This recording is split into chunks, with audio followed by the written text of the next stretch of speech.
ഇന്ന് കേരളമാണ് ഇന്ത്യൻ ജനതയുടെ ഒരു പ്രതീക്ഷ. ഇന്ന് നാം കാണുന്ന ഈ കമ്മ്യൂണിസ്റ്റ് പാർട്ടി ഉണ്ടായത് വളർന്നു വന്നത്. ഇന്ന് കമ്മ്യൂണിസ്റ്റ് പാർട്ടി മാർക്സിസ്റ്റ് ഇന്ത്യയുടെ ഒരു വലിയ ഇടതുപക്ഷ പ്രസ്ഥാനമാണ്, കമ്മ്യൂണിസ്റ്റ് പ്രസ്ഥാനമാണ്. കേരളത്തിലെ മഹാഭൂരിപക്ഷം വരുന്ന ജനങ്ങളുടെ പിന്തുണയുള്ള ഒരു പ്രസ്ഥാനമാണ് കേരളത്തിലെ കമ്മ്യൂണിസ്റ്റ് പാർട്ടി മാർക്സിസ്റ്റ്.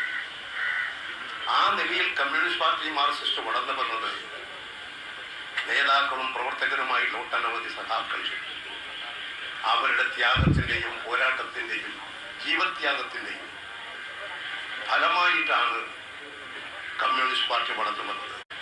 ഇന്ന് ഈ കേരളം ഇതുപോലെ നിലനിൽക്കുന്നത് ഈ കമ്മ്യൂണിസ്റ്റ് പാർട്ടി ഉള്ളത് കൊണ്ടാണ്. ഒരു കമ്മ്യൂണിസ്റ്റ് പാർട്ടി കേരളത്തിൽ ഇല്ലായിരുന്നെങ്കിലും ഇന്ന് ഈ കേരളത്തിൽ കാണുന്ന വല്ല മാറ്റങ്ങളും പുരോഗതി ഉണ്ടാകുമായിരുന്നു. ഇന്ത്യയിൽ കേരളത്തിലൊരു സവിശേഷത ഇവിടെ ചൂണ്ടിക്കാണിച്ചു.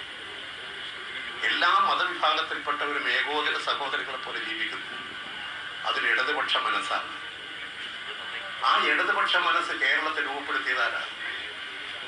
കമ്മ്യൂണിസ്റ്റ് പ്രസ്ഥാനമാണ്. കമ്മ്യൂണിസ്റ്റ് പാർട്ടി മാർക്സിസ്റ്റാണ്. ഇവിടെ കേരളം വളർന്ന് വികസിച്ചിട്ടുണ്ട്. ഒട്ടനവധി നിയമനിർമ്മാണങ്ങൾ നടത്തിയിട്ടുണ്ട്. അതിലൂടെ കേരളം ഒരുപാട് വളർന്ന് വികസിച്ചിട്ടുണ്ട്. ഈ കമ്മ്യൂണിസ്റ്റ് പാർട്ടി ഇല്ലായിരുന്നെങ്കിലും ഭൂപരിഷ്കരണം നടപ്പിലാകുമായിരുന്നോ? കേരളത്തിൽ സാർവത്രികമായ വിദ്യാഭ്യാസം ലഭ്യമാകുമായിരുന്നോ? ആരോഗ്യരംഗത്ത് നിന്ന് ലോകത്തിൽ തന്നെ ശ്രദ്ധ പിടിച്ചു പറ്റിയ കേരളം ആ രംഗത്ത് ഉയർന്നു വരുമായിരുന്നോ?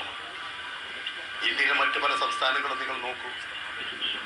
ഇന്ന് കേരളമാണ് ഇന്ത്യൻ ജനതയുടെ ഒരു പ്രതീക്ഷ. ആ പ്രതീക്ഷയുള്ള നാടാക്കി മാറ്റാൻ